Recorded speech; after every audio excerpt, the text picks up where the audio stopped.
karena mau liburan. Ini.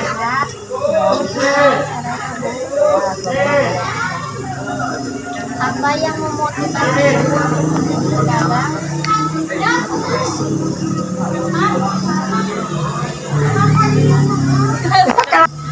Apa yang memotivasi ibu untuk menjadi pedagang? Ya buat kebutuhan ibu tau. Kalau itu buat kehidupan ibu sehari-hari. Bagaimana ibu memulai bisnis ibu? Ya lancar-lancar aja sih, baik-baik aja. Bagaimana ibu membangun hubungan dengan keluarga? Eh,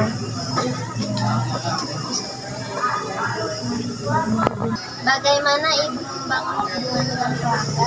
Ya menghubungnya tuh secara ramah, senyum-senyum ke murid gitu, ke yang jajan.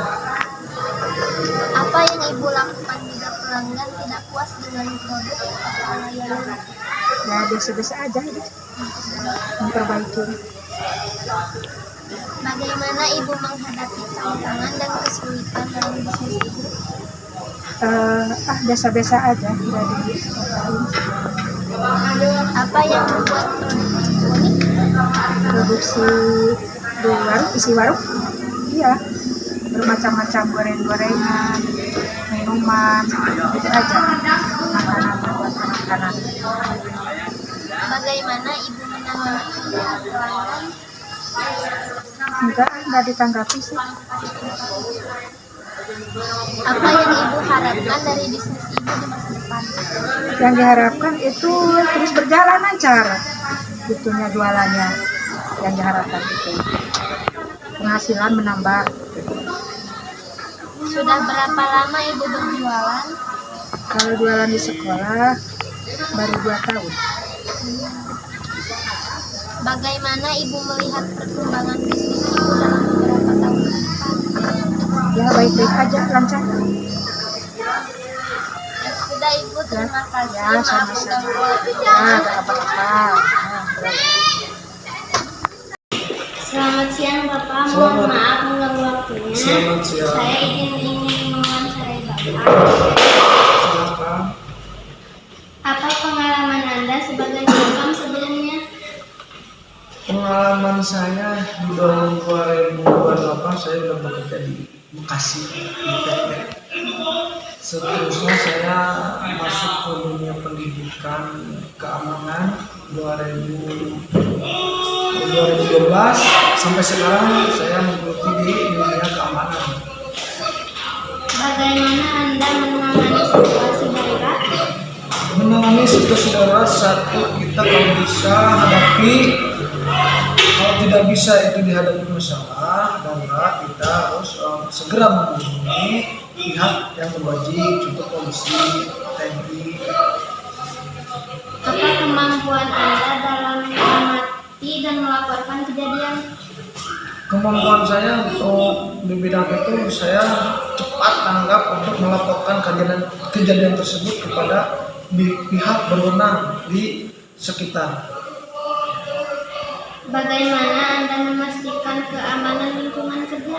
Saya untuk memastikan keamanan lingkungan kerja itu, satu, kita harus mempunyai dan kita harus tahu dan memasang satu CCTV atau beberapa CCTV di lingkungan kerja supaya kita bisa memonitor gerak-gerik atau pergerakan di lingkungan sekolah.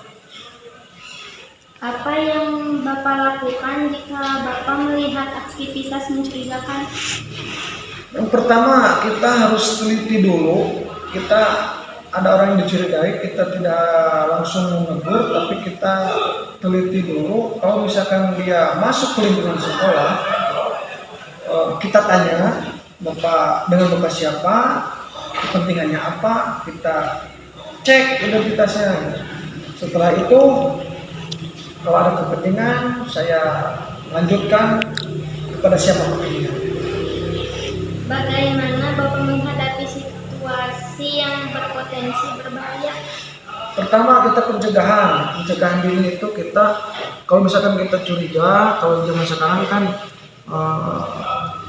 banyak di desa mungkin pernah terjadi teroris kan ya, atau pembunuhan gitu.